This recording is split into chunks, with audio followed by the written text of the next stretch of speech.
How do I handle family members who undermine my authority as a parent in front of my kids? So at the end of the day, I'm a grandparent. We've got 4 beautiful, wonderful grandkids, including your son.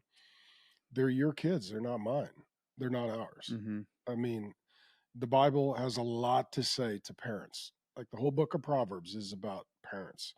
Ephesians, Colossians has directives to the fathers. I mean, the Bible has a lot to say to parents. There isn't whole sections of the Bible dedicated to grandparents. Mm-hmm.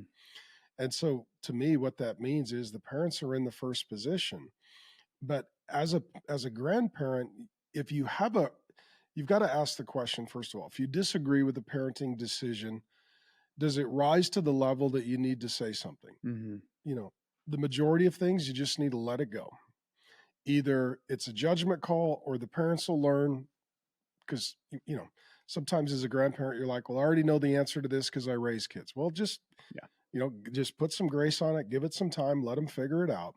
Other times, if it really is if you feel it's a significant issue, you have that conversation privately, not in front of the kids. And this may be entertainment. You're like, hey, the kids have just got an iPad all day. Like, are we watching that? Like, there may be some certain things for the safety of the child. Mm.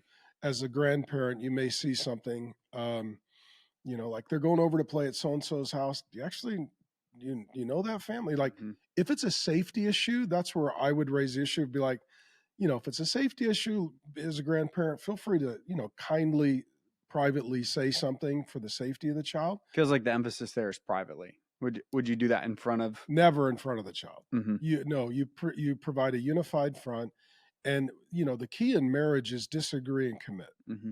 There's going to be times that a husband and wife disagree, but they agree to disagree and then they commit to a decision. Mm-hmm. It has to be the same with the grandparents and the parents. The grandparents can have a voice like, hey, privately, respectfully, we'd like to talk to you about this, but they don't have a vote. Mm-hmm. They do not. The parents have a vote. And so when the parents vote, the grandparents need to, even if they disagree, they need to commit and be like, no, you can't eat that. Your parents said when you come over, you don't get 7 desserts. Mm-hmm. Nope. Your parents said bedtime is at 8. So when you stay at our house, Mm-hmm. bedtime is at 8. Your parents said, no, you're not allowed to, scroll through Netflix. Mm-hmm.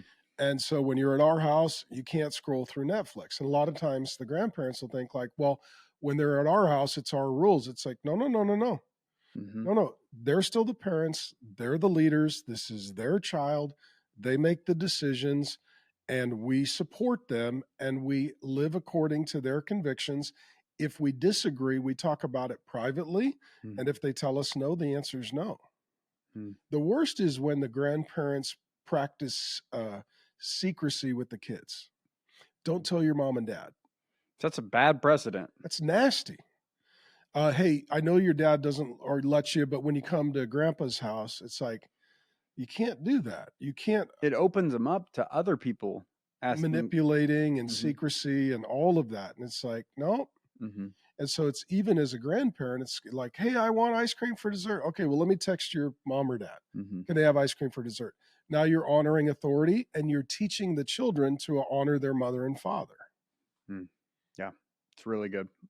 Yeah, I appreciate you practice what you preach on that. So Indy can have as much apple crisp as he wants, but maybe not as much ice cream as he would eat.